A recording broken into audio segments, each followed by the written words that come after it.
They went to shul. We had a shul. There is the book. I showed it to you later.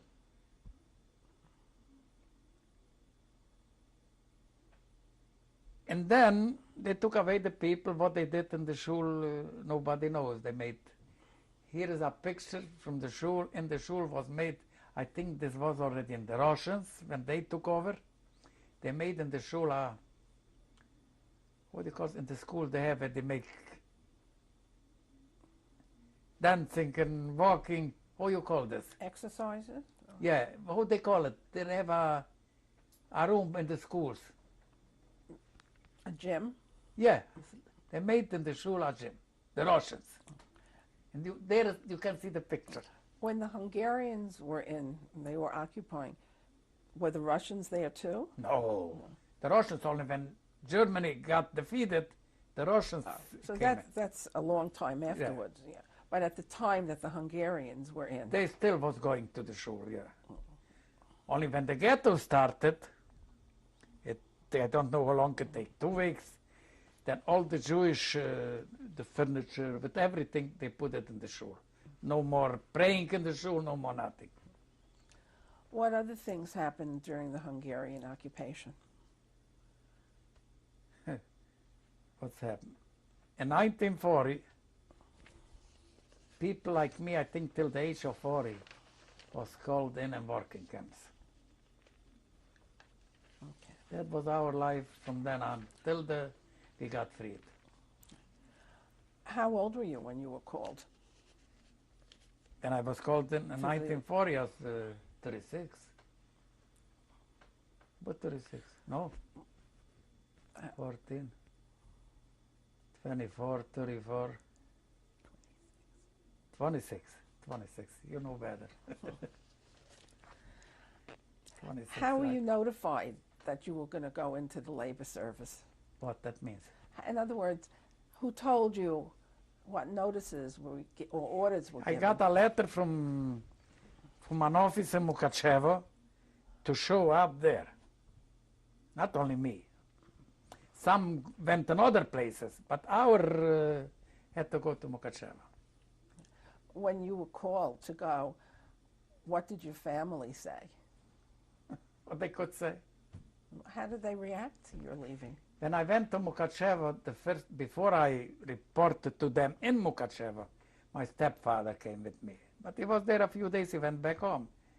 And then when they took me already in, they sent me not far from Mukachevo. There was already a working camp. The name was, if I remember well, Izhnyet. You have it there? If I don't make a mistake. There was you don't? Oh, okay. There was I don't, till January, I don't remember exactly. A few months we was there. Oh, tell me about that camp. There we started, we worked, we made inside a small village, a very small village. We was digging around the streets for the water, fixing the streets. Where they needed some work, we did it. How were you taking to the village? To tell you, I didn't like it. But there was, you know what, when the trains were, if it's not cement, it got wet. How you call this?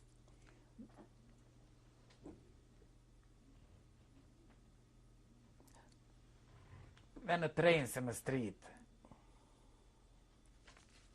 you need collages because the thing is, you know what I mean? There were, what was it, water? Water, not only water, the soil got wet, and we was standing, it was, I don't know why, but in that time it was almost every day rain. No asphalt, no something like this. So I wrote home for my mother I would need rubber boots. So my sister came, and that time she could still go, she brought me rubber boots. We was there about till, I don't remember, January. Then we went back to Mukachevo, and they gave us a few weeks. I'd like to ask you some more about that. Okay. Who was in charge of your unit? Hungarian soldiers, all the time. And how many people were there with you? A unit like ours, if I remember well, it was 250 Jews. 250 Jews? Right. Were there any non-Jews? No. Only the soldiers was around us. How many soldiers were there? 8, 10. There was only soldiers. They had a little rank. The commander was an officer, lieutenant, how you call it. His second then was also a high officer, but the rest was... And how many people from different areas were there? Were there Jews from just your town or from... Not from our town, no. That was from the whole, from Munkac down, they called from here a few, from there a few. And Munkac, how we came, they put us somewhere. Where were you living? In houses. They occupied here a room, there a room, a barn. We was sleeping here and there. Were people... And we had an office. In case it had to be everybody together, we showed up at the office.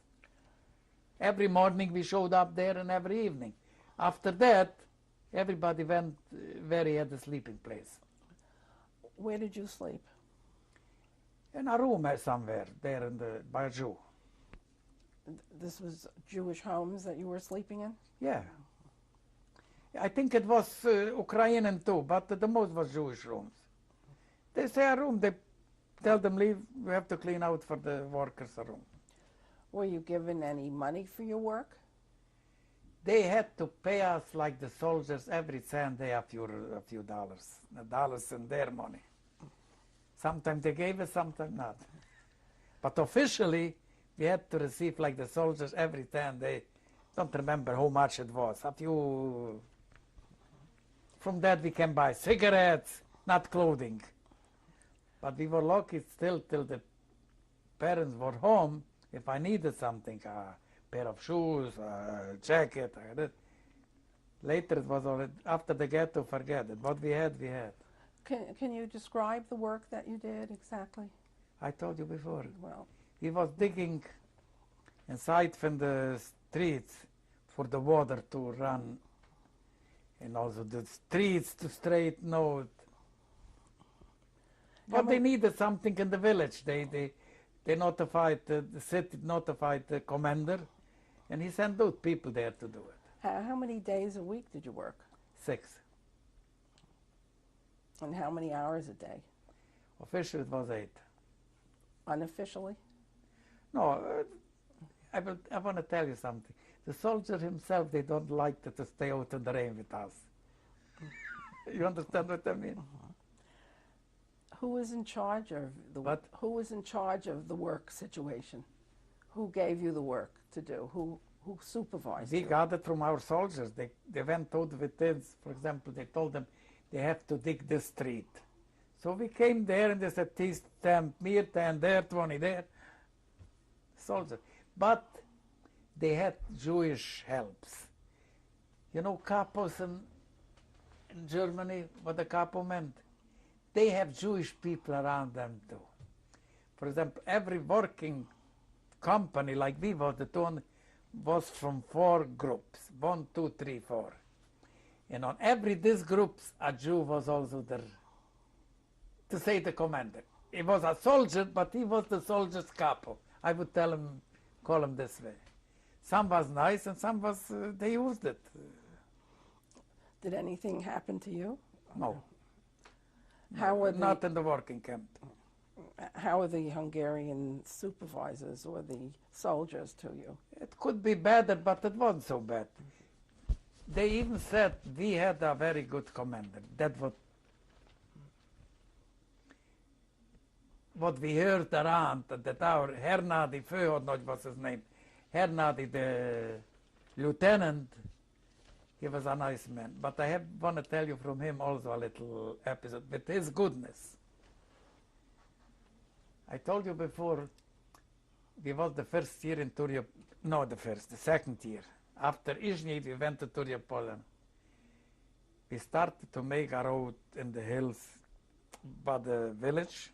Every day we went And end of July, I think we went already 20 kilometers, 15 miles to the work.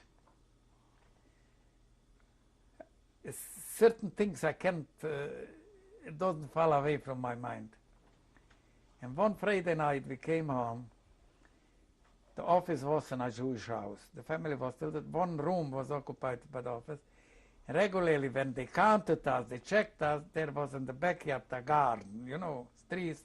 There we was group that they wanted to talk to us. One Friday night we came home, it was already 8 or 9 o'clock in the evening. We was there in the garden. And the soldier who counted us, not a soldier, he was already had two, how they call it. He wasn't an officer, but a slower, how they call them. Anyway, he told the soldier, go in and report for the commander that the people are ready to listen. Maybe I don't express myself so good, but you understand what I mean. So the commander came out. He was calling us Shloimik. Shloim is a Jewish name. If he was talking, Shloimik, I want this, Shloimik, I want that. That's what he was calling us. He came out in this evening and said the following. I was very satisfied from you this week, how you was working. Tomorrow I give you off. Can you imagine what it meant? People was walking 30 miles up and down and working all day, and they got a day free. How happy we was. He went everybody home, happy. We will not have, we had to wake up 4 o'clock in the morning because to walk so much and work. This Saturday morning we stand up a little later. We had a well in the backyard. We was pulling up water, one on the other, to wash himself. It was happening. Around 7:30 came from the office a soldier, everybody to have to show up there. What can you do? We went. We didn't go to breakfast this morning. Again, they counted us, and he sent this soldier to the commander to tell him that the company is ready. He came out with these words. Everybody takes the shovel and goes out to work. Last night he told us, no work today. And he left, he went back to the office, and nobody was moving. We thought, he told you last night we'll not work, and now he sent us to work. Nobody moved. Then our commander started to yell, didn't you hear what the commander said? Everybody picks up the shovel, right away out to work. Then he was already yelling. Everybody went, and we went out to work.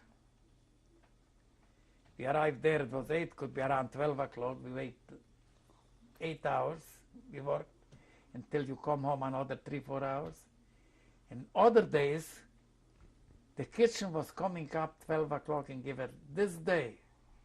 What he wanted us not to work. The kitchen didn't came up, we didn't eat nothing, we came home with it. This was the good commander. How far did you have to walk to work from where you lived? I'm telling you, every day was more and more. We made a mile today, new road, so we had to walk a mile more. I'm telling you, in July, could be an end of July, we walked already 15 miles to the working place. You know what 15 miles is? I know in kilometer, but you know the mile. What type of shoes were you wearing? Not this kind of shoes, you know, the heavy shoes, something like this we had done. In that time we had still from home, we bought... What was your uniform like? What? What uniforms were you wearing? Again, we didn't have uniform, we were around. We had only the hat and the band, no uniform. What was the hat like? A military hat, only it didn't have the military hat, the Hungarian hat, the Hungarian crown, or how to say it. We couldn't wear the crown, only the hat. And what are you showing on your arm? What? What are you showing on your arm? The yellow band what we had. No, you understand what I meant? The yellow band, yeah. What was the yellow band? What? What was the yellow band? This was that we are Jews. This was our You said that you went home from one camp. Very, very few times. I succeeded. Sergeant or what he was, we was started to be friendly a little. He asked the commander, let him home go for a weekend. How long were you in the first camp? What? How long did you stay in the first camp? And Izhnyet, about 5 months. I can't, And- except it was till 44, till 45, except with a few weeks vacation what we had. I was all the time in. And the second camp was named, what was the name of the second? Turjo Polena, where we When, worked so much up. when you were in Turja Polena, did you go home too? I don't think so. Then we was end of the then from Turjo Polena, they took us for a few weeks there in a neighboring, I don't remember this place. And after that, yeah, the second year, I could be I left it out. The second year, I didn't go to Munkac. We went to Sepsi. You have it there. They sent us already to Turjo Polena, not Munkac. We got a new command place. You called it in English. I don't remember how you said it. Where you gather together, the assembly place? Yeah, the assembly place. After Turjo Polena, a few weeks, they took us there in a village also, street walks. I don't know for how long. And we came after Sukkot, we came back to Sepsi. They give us off a few days. A few days could be a few weeks. I can't tell you exactly. But after that, then we was called back again to Sepsi. We was all the time in. I was once home only for a few hours, 24 hours. What year was this? What? What year was this, were you home? When I went home from Mishkos, it could be 42 bis 43, something in this time. Only for a weekend, for When you went home, what was happening at home? nothing. Once it happens a little bit. I think I mentioned it. And Mishkol, the commander, told me that he knew if he let us go home, we don't use the head, we don't use the yellow thing. He told me, listen, you arrived home. It was Friday night, Sunday morning you will be there. You have to go to report to the military commander. And don't forget to wear the hat. Saturday morning I dressed up and I went.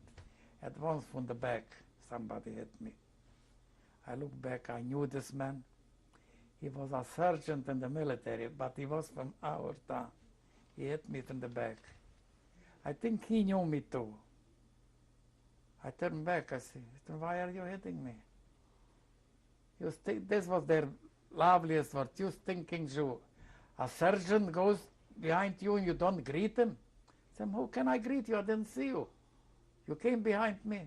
You saw me. What can I argue? He hit me and I left. I think till Sunday afternoon I was home and went back. Where did you go next? Next, if I remember well, when they called us back,